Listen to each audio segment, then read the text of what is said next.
All right, welcome back. Hello again, everybody.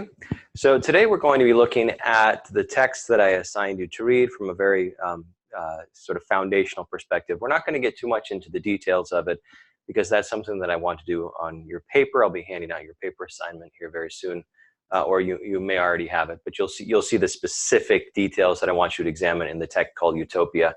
So in this lecture today, we're going to be looking at it from a foundational and basically conceptual perspective. We'll be looking at some options for you to think about and how to interpret the text, and that these options, these categories will also be applying to your own thinking in terms of you putting together your own political treatise.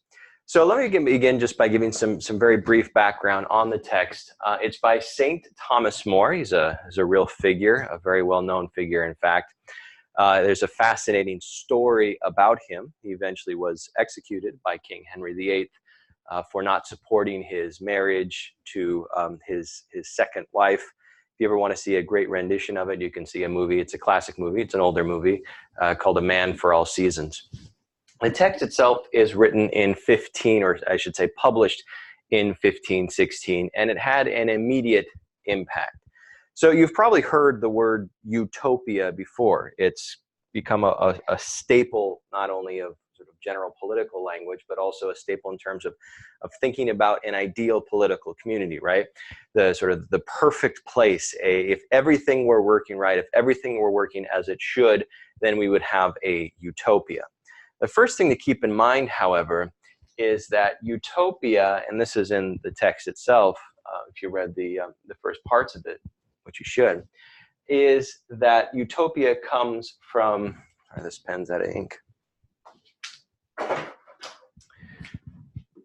Topos, Greek, which means place. So it's a geographical place, a location. And which means no. In other words, utopia literally means no place or nowhere. Now, that's important to keep in mind for two reasons. One, from an interpretive perspective in terms of how we're interpreting the text itself, how we're interpreting St. Thomas More, how we're trying to see his own ideas in relationship to the ideas that are present in the text. Does he actually agree with any of the characters? Is the text satirical in the sense that he's presenting ideas that he thinks are wrong and seeking to demonstrate how they're wrong?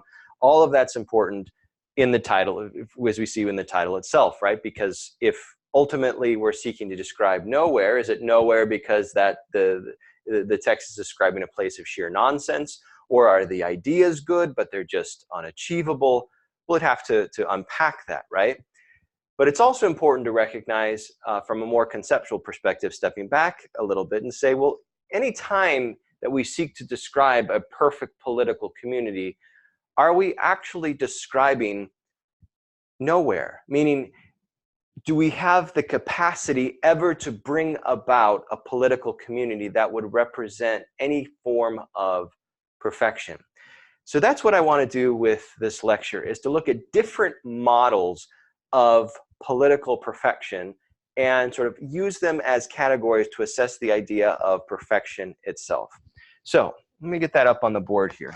We're going to be looking at 4 different models, and then by the end of the lecture, we'll be bringing this back to St. Thomas More and unpacking how it relates to his own text, and also how it's going to relate to this upcoming paper that she'll be writing. Okay, so we'll write models of perfection. All right, so the way that I want to lay this out is to use a very simple graph.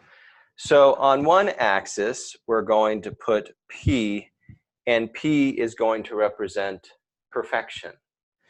Here, we're going to put T, or we could also use H, and that will represent time or history. So the basic idea here is we want to be able to, and this again, we're just looking conceptually, we're not mapping this on any particular society in history, but I hope you do that eventually, is examining the possibility of graphing the perfection of any given society, getting closer and closer to some conception of perfection, or further away from it in time and space. Now, within perfection, we'd want to identify something that we'll call P, which means, or is meant to symbolize here, is meant to stand for peak perfection, or the highest level of perfection that could possibly be attained. Okay, now model 1 is going to be what we'll call the utopian model. Now, I don't mean to say that this is the right way of interpreting the text utopia, but this will be the utopian model. Why? Model 1, it believes or affirms that, 1, we can define what peak perfection is, meaning that we can come to a definition of the best possible society imaginable. That's something that we can do, and we can do it rationally, and we can communicate it, meaning it's not just some sort of subjective or culturally relativistic assertion about the nature of, well, this is the perfect society, but there's no rational or intelligible explanation for why that definition of perfection is true. So this model believes, 1, it can be defined in terms of knowledge, and 2, it argues that it can also be achieved in space and in time. So model 1 would say, as we move throughout history, and let's say we're starting off from the lowest possible level of perfection. Let's say in a very rudimentary sense, when we're looking at humanity in its earliest possible form, in which life was violent and life was full of danger, and that the best you could possibly hope for was some sort of tribal federation in which you felt protected, but not really protected because of all the threats that existed. So we'll use that as a hypothetical starting point. And model 1 will say, well, look, over time, maybe we can go up, we can go down, we can go up, we can go down, maybe we can go close up and far down. But eventually, the idea is that it is possible to obtain the perfect society in time and space. That it's just a matter of time and effort, and with time and with effort, we will get there. So that's model number 1, utopian. We can define it, and with the right mixture of time and with effort, we can achieve it. Model number 1 of models of perfection. There, of course, is another model as well. Model number 2. Now, model number 2, we're going to start off with the same axes, saying that there's a P for perfection, and there's a T, we'll just use T for time and history. And so we're starting off from the same basic foundation. However, model number 2 is going to take this perspective. It's going to say, look, the case about the nature of perfection is that there's no such definition of perfection that is really true. All of them are sort of the assertions of different individuals or different groups in time and space, meaning that this model is going to take either, or it could be both, sort of a culturally relativistic position, meaning that there are groups that do have some idea of what perfection is, but none of them are right, because all of them are just responding to, I don't know, genetic impulses or things present in their environment, and sort of arbitrarily responding to those. But there's really no truth to any of them. They're all equally arbitrary, equally false. Or it's just the assertion of individuals, of dominant figures in history who have asserted their will over a population and have created particular kinds of societies. But it just comes down to the individual's will, so a kind of subjectivism there. Either way, what this model is saying is that, to be honest, not only is there not anything that we would call peak perfection, there's actually no perfection at all. We're just going to wipe away that axis. And we do so because we recognize from this perspective that any definition of perfection that we or anybody else comes up with is by definition false if it's understood as seeking to be true. Or put a bit more simply, all definitions of perfection are equally arbitrary, and so we can't settle on one that is actually universal in the sense of it should be believed as true, even if people don't believe it's true. So think here back to the earlier lectures in the course. Okay, well, if that's the case, we still have time, right? Let's assume that we're not going to get too weird on this. Let's still assume that we're in time and space. And so what we can track is we can track movement of different kinds of political societies. So you could have a political society, for example, like you see in the United States, a constitutional republic, or you could have a political society like you see in North Korea, which is basically a rule, one-man rule, a tyranny ruled by a despot. And you could see lots of different options in between. Or you could track any particular political issue, including something as it's taken as just sort of moral universal as slavery, right? That's just universally the case wrong. You could track that as well throughout time and space. But with this model, all you would do is say, well, look, there's movement, right? Sometimes there's societies that affirms that slavery is good. Sometimes there's societies that affirm it's bad. Sometimes there's societies that believe in the equality of women and men. Sometimes there's societies that don't. Sometimes there's societies that believe in child labor. Sometimes there aren't. So basically there's differences, right? But there's no way to track up or down from a conceptual perspective. Why?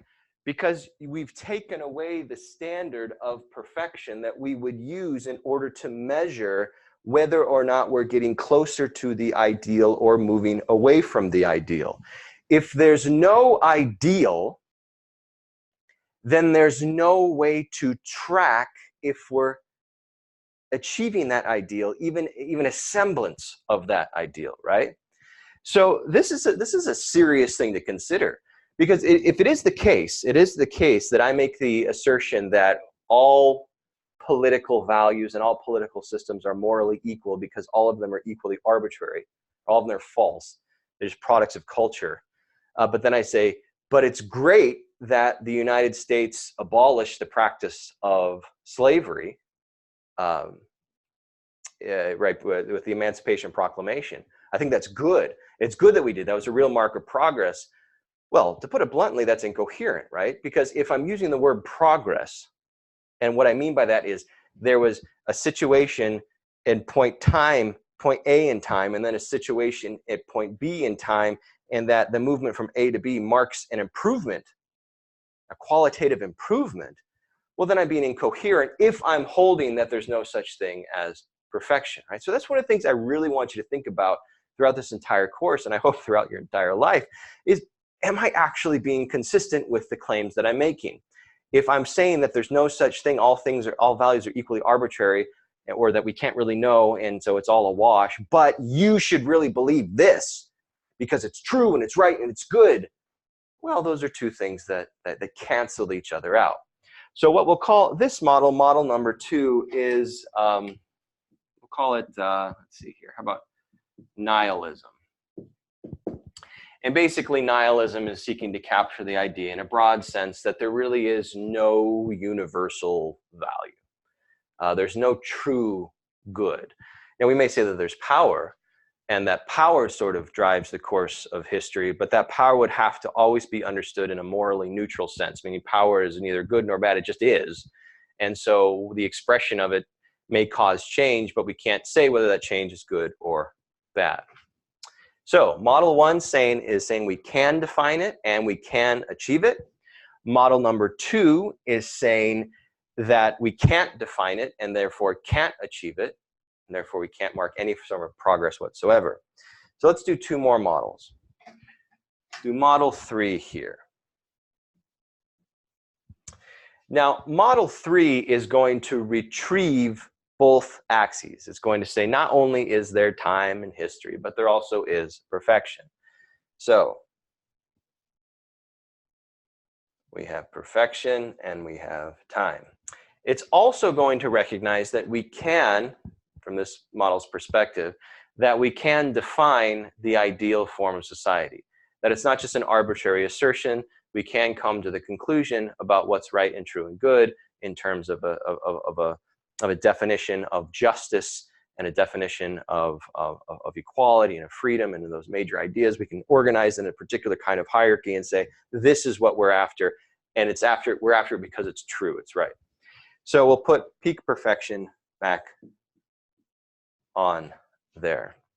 However, what's different between the utopian model and this model is that this model will say that, and again, we'll start off from low, and that's something we can discuss, right? We could say that at the beginning of humanity, maybe things were better, maybe things were worse. That's an interesting discussion. So this is just for the sake of illustration. We'll start off saying things were sort of at the lowest possibility in terms of perfection early on. This would have to be once we interpret it after the fall. And so we're going to talk about more what that is when we get into Genesis. So we're going to assume for this perspective that this is post-fall. This is not human beings in their ideal form. It's human beings in their form after they have committed the first sin, which we'll get into that when we get to Genesis. Okay, well, I guess to make that a little bit clearer, what we could do for this model is say that human beings sort of started off in terms of our created nature without any evil in us in terms of how we're made, but then we chose to embrace evil, and we'll get that when we look at Genesis. But what this model says is that over time, we can get closer and we can get further away. I mean, for example, think of potentially, you know, in more contemporary history, what World War II would look like on a graph, right? What the Holocaust would look like on a graph, where maybe things had gotten better over time. Slavery had been abolished, so maybe that's a jump up. But then we have the systematic extermination of Jews, of course, but of other groups of people as well. Well, that would be a dip. So we could say that there's ups and there's downs, but we can get closer. However, what separates the utopian model from this model is that it recognizes that there will always be a gap. Always be a gap. And the principle here is to look at something called an asymptote. So get your high school, or maybe that was middle school math, it's been a while. You know, I used to use graphing calc, or TI-83, they were so great. Then phones came along. But so you'd graph your functions, and it would come out, and you could actually graph something where a line would get closer and closer and closer to a particular axis or to a particular standard, but it would never cross. It would never cross. That was built into the nature of the function itself, the nature of the equation itself. So that's what we have here, is that we recognize that there is such thing as true perfection, but we'll never get there. And we recognize that we're never going to get there. So we should never actually try. So we should try to get better, recognizing that perfection will always be out of reach. So we get better knowing that we're never going to be perfect in some way. This model broadly, we'll call it, to use authors that we're going to address in this class, we'll call it the Augustine model and the Thomas Aquinas model. We could broadly call it the Christian model as well for the purposes of this class. Now, what Augustine and Thomas Aquinas are going to differ on is not that there is a standard. They will agree with that. It's a true standard, it's a fixed standard, or not that we can make progress to it. What they'll agree on is the relative distance we can get to the perfection, to the standard of perfection. So what that means is that, just to use the authors themselves, Augustine believes that yes, we can make progress, but not really that much progress, because we're so fallen, we're so sinful, we're so broken. And so ultimately, human life and time and space is always going to be marked by a great gap between what we could be as human beings and what we actually are. And so you have to locate all of that within what he calls an eschatological horizon, meaning understood within human beings' ultimate relationship with God that has the supernatural dimension added to it as well. So that's Augustine. Thomas Aquinas will be more hopeful, more optimistic about the possibility of human beings achieving something closer to perfection in time and space, although he too recognizes that pure perfection is impossible. So there, the disagreement is not about whether or not there's perfection, it's disagreement of how big is this gap between where we are in history and where we potentially could be in history. So that's model number 3. I should have put this in red. All right, model number 4. Model number 4 is going to be a a slight variation of model number 3, but a slight variation that has some massive consequences. So model number 4 is also going to have both axes. It's going to have P and then peak perfection, and it's going to have time. And it's also, like model number 3, going to recognize that we actually sort of started out as human beings with sort of being fundamentally good. That we're not of a mixed nature. We're not part bad, part good in how we are made in our most natural form. That we acquire by our own choice a defective nature. So we'll note a big drop right at the beginning of history. But what this model is going to say is that, yes, we can define peak perfection. Like we can come up with a definition that is true and have good reason to believe that that definition is true in terms of what defines the most just form of society, the best form of society. So it's not an issue of definition here.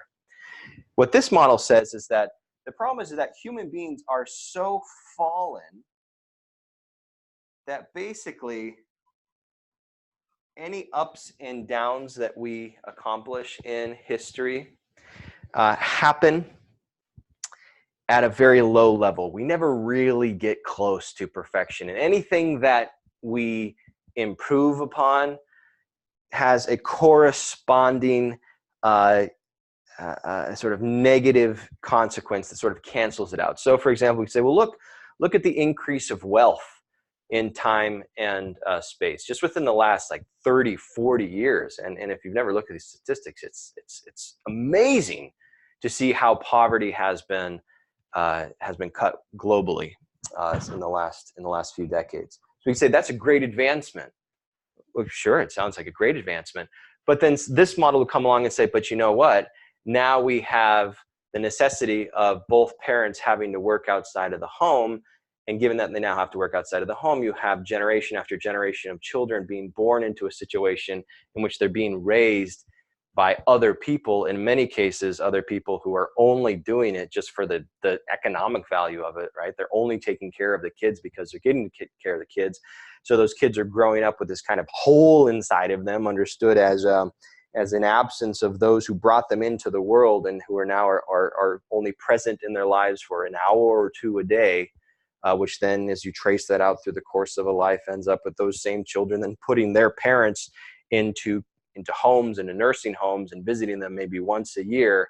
So we have this model would say, the sort of breakdown of the social ties that make life worth living in the first place, even though we have more wealth. So this model is pretty pessimistic. It's not pessimistic about the possibility of saying what's good. It's pessimistic about human beings actually getting close to that model at all. And here, to identify a thinker with this model, this is a thinker that we'll get into towards the very end of the course, is Martin Luther. Not Lutheranism necessarily, Lutheranism the denomination, but Martin Luther, the first Protestant reformer, who has a very dim view of politics and the possibility of politics serving any kind of moral function in life in terms of helping us to achieve any sort of greater conception of perfection. All right, so how do we assess these different models here? Well, each one of them we kind of have to assess on their own, but we also want to assess them together. So one of the first questions that we have to ask is it really possible to define peak perfection or no? Now, if I say, no, it's not possible, or even if I say, you know what, I'm 100% skeptical about the possibility of it, which is akin to saying it may be possible, but it's impossible because we can't really say anything about it. So I'm agnostic about it, which is just another way of saying I'm not going to say anything, which is another way of saying there's nothing to be said, which is another way of saying there is no standard. If that's the model that we're embracing, well, then we're here. I mean, again, you can't get blood from a stone. We're in the territory in which any change that we advocate for in society is arbitrary. And we might as well advocate for the exact opposite thing because all of it's a wash, right? So the first decision you want to make is, do you think it's the case that you can actually define peak perfection? And if you can't, we're here. So let's say, as you're looking at possible modalities, possible options for your own position, is you say, well, okay, I'm going to say that I can define peak perfection. So peak perfection is an option. Well, then you have to choose between models 1, models 3, and model 4. Why? Well, if peak perfection is actually an option, because then you have to say, well, do we think that we can get it? That it's really a possibility? And if so, how are we going to go about doing that? Or do you think, no, it's not a possibility, which is shared in these models here, which would then be the question, well, how close can we get to it? And here the idea, and this will sort of lead to the last point for this lecture, here the idea is it's an anthropological one in a sense. It's like, how much faith do I have in humanity that will actually be able to even get close to these ideals that we have in terms of establishing the ideally just society on Earth. This model would say, to varying degrees, yes, we can get close, but recognizing we'll never actually get there. This model would say, no, we're never really going to get close. Because again, whatever thing we accomplish in one area is canceled by the consequence of that because of our sinful, broken nature. So this is the last point I want to bring up here. This idea of sin. Now we're going to get into it in more depth in a little bit. I don't hear much about sin anymore, but it's a very important idea to consider. And the reason is because sin ultimately is going to be identifying something about human beings that is beyond a problem of knowledge. That it's that when sin occurs, it's not that people don't know what's right or wrong or good and bad. If you truly don't know and you do something, well, that's not a sin. It'd be out of ignorance. A sin is when you do know, but still choose to do it anyway. So a sin takes the form of in its most basic sense, I recognize this is wrong. I still desire it. I'm telling myself it's wrong. Right? I think it's wrong. So my reason is telling me it's wrong. I still desire it. And so I'm going to do deliberately what I know is wrong. I'm going to act against what my reason is telling me deliberately. That's sin, right? That's not just ignorance, that's sin. Now, why this becomes important to consider right out of the gate is because if we're looking at the utopian model, which says that it is achievable, then the first question to ask is, well, why has nobody ever done it then? I mean, seriously, we've been around for a while as a species. And maybe you could say, well, look at this one society here at this time and place, where there's like 3,000 people and they're living. It's like, well, why didn't it last? Right? Even if you can point to a particular time in space and say, well, that's it. They got it. Well, then the question is, well, why didn't it last? You can say, well, they were taken over. Well, why didn't that idea of perfection, if it's truly true perfection, stop the people from taking it over then, right? So it's a serious question, right? If it's true that we can define it, and it's true we can achieve it, why haven't we done it? Another issue to consider is even recognizing that perfection can be potentially defined. Is perfection also potentially a dangerous idea understood from a political perspective? Not necessarily from a theological perspective, but from a political perspective, meaning that do we want to create a society that has the power to, in a sense, enforce an ideal of perfection all the way? Not some of the way, which would appear to have to be necessary, right? Insofar there's any kind of law enforcing any kind of conception of the good, there'd have to be some enforcement. But a society that wants to be perfect and enforce that perfection, is that something that either we want or something that's even possible? And here, finally, is this idea of, well, are human beings also of such a nature that even if they can define perfection, they will also at the same time work against that which they identify as good? And if so, does that undercut this example here? Here, what sin plays is this idea, if it's really palpable here, because human beings are so sinful, because we're so bent on our own destruction, individually and socially and communally in many, many different ways, we just have to recognize that the best we can hope for as life is creating like a minimal state that keeps us from slaughtering each other. Well, that'd be a very high definition of sin, meaning sin is really perverse, and so perverse that in fact prevents really any kind of significant moral progress. But that doesn't mean that we don't know what's good. This model here says, Well, sin is, here we get to sort of modulate it. The higher sin is, the bigger this gap. The lower sin is, the potentially smaller the gap, but it's still recognizing that because of sin, there is a gap. So as we're moving forward, and especially as you're finishing this, this Utopia text, I want you to be thinking about these different categories, and also be keeping in mind, this will have to do with the paper you're going to be writing, is that we're not just looking at political principles when we're evaluating a society. We are, of course. We're looking at their laws, we're looking at their policies. But we're also at the same time, and this goes back to that first, or some of the first lectures we did on the map of theological ethics, we're also looking at sort of the substructure of those political ideals. So for example, the anthropology that's necessarily implicit. Is the anthropology, for example, of the utopian people, are they fundamentally peaceful? Are they fundamentally broken? And the laws are seeking to fix that. If the people are perfect, then why do they need the laws in the first place? So again, what I want you to do is using this model, using the previous model before, is to push through just the ideas of the law and the policies. Those are important, and I'm going to ask you to write on them, but to see what's lying underneath and to make your assessment there as well. And by doing this, you're also going to be identifying your own foundational ideas and their foundations and putting together your own view on all of this. So to be continued, and I will see you all in the next video soon. Take care.